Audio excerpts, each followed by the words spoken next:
Hello, everyone, and welcome back to another interview. Andrew Wagenbach here at St. Charles, and I have with me MaryAnne Frank here, who is our parish nurse. And I'm just wondering, I know that we've worked together now for a few months, but I don't know exactly how long you've actually been the parish nurse here at the parish. Oh, I've been here for 20 years. Wow, as the parish nurse? As the parish nurse. Okay, but you were a registered nurse before Previous that? to that. And did you work in the Minnesota area? I did. I was nursing supervisor at Hennepin County Medical Center for 47 years before I retired. Wow. So in your retirement, you decided to help out in this capacity, or was Actually, it before I Okay, retired. beautiful.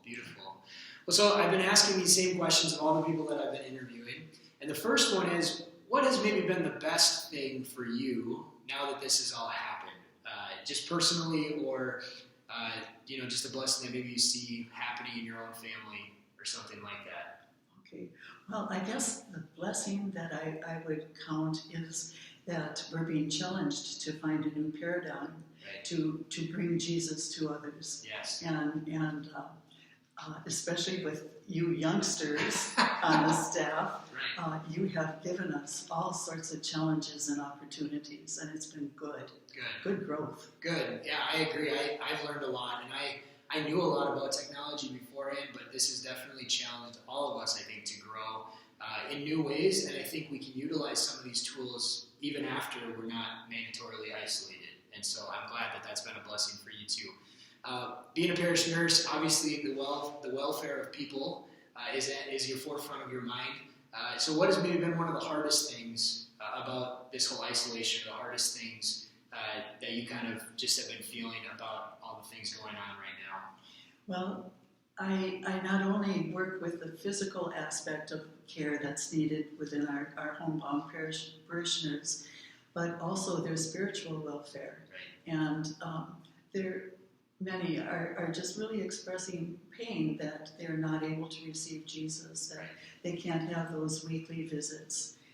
So they're both in social isolation because they're alone in their homes, as well as not being able to have the comfort and the blessing of receiving Jesus. And so how many people do you primarily visit each week in the homebound, bringing communion to people's homes, would you say? Maybe yourself, about how many do you visit? About 10 to 12, it varies. But they can't come on site to receive Jesus anyway, so then they're kind of relying very much on you being able to bring Jesus to them, and now that has kind of ceased, you've just been kind of calling and being in touch with them? Absolutely. Okay.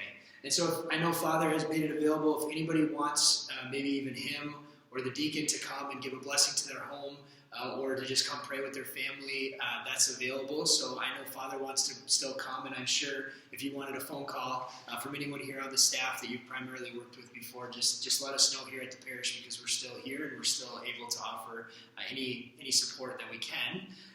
Another great thing about having a parish nurse is that she has many, many resources of how to take care of our physical and our spiritual welfare, which she has brought with us today. And so maybe we can just see some of the resources that you are providing. Well, with the help and support of Sam, she is kind of our genius in putting things together. She has put together a novena, a 9-day novena for the coronavirus. Okay. We also have Lenten devotions for vocations. Beautiful. And a nice piece about an active spiritual communion. Okay. And also you'll find both by the Adoration Chapel as well as that little table in the cubby area of the atrium, some lovely cards.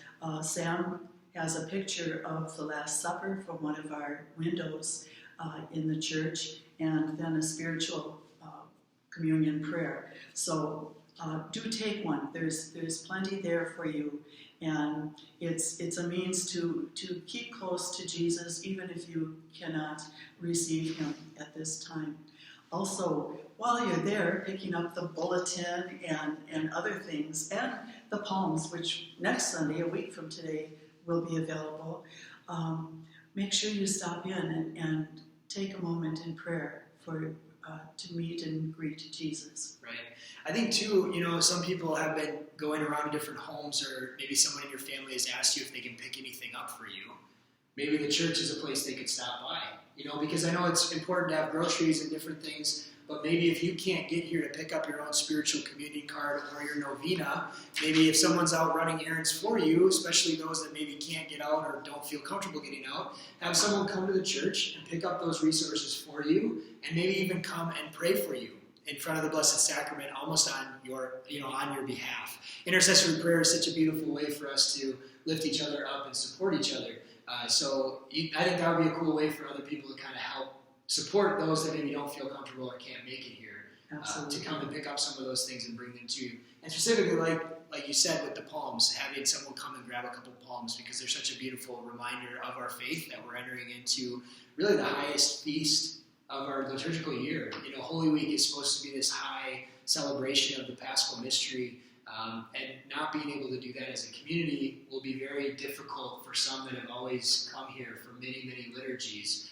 But I think some of these resources will very much help people still enter in and feel connected. Absolutely.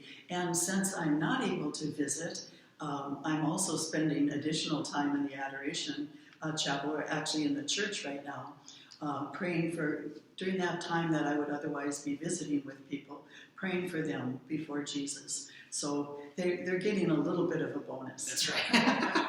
That's a good way to look at it. And I'm also mailing this information out to the people that are homebound so that they have that. Beautiful. It is accessible. And I know that Father has wanted us to kind of call all the parishioners, and so that's going to be starting, I think, next week, or maybe it's already beginning.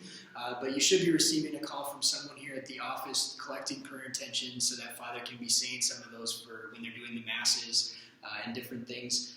And so it sounds like there's lots and lots of opportunities here for us to still be connected and still be united in prayer.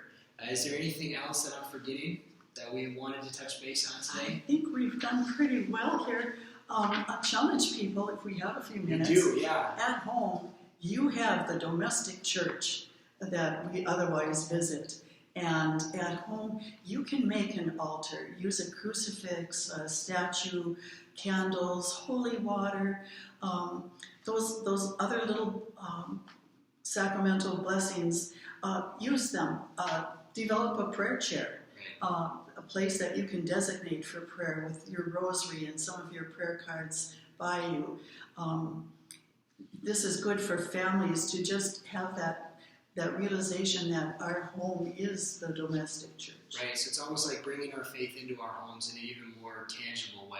Absolutely. And I know my family, we have on top of our buffet in our dining room, we have all of the statues of saints that are specifically important to our family. So we have an image of the Sacred Heart, Our Lady of Lourdes, and we have a beautiful crucifix, and it just reminds us that when we meet, we eat and we pray.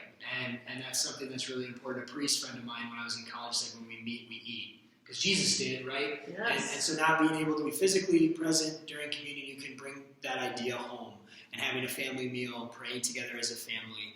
So thank you for that challenge. I really think that will help people to be inspired to not only be physically well, but also be spiritually well. So thank you so much for your time today. And we'll be posting this online very soon. Look out for more videos from St. Charles Borromeo. Lots of more interviews coming and more really cool videos from different things that maybe you haven't always noticed in the architecture of St. Charles. So we'll see you soon.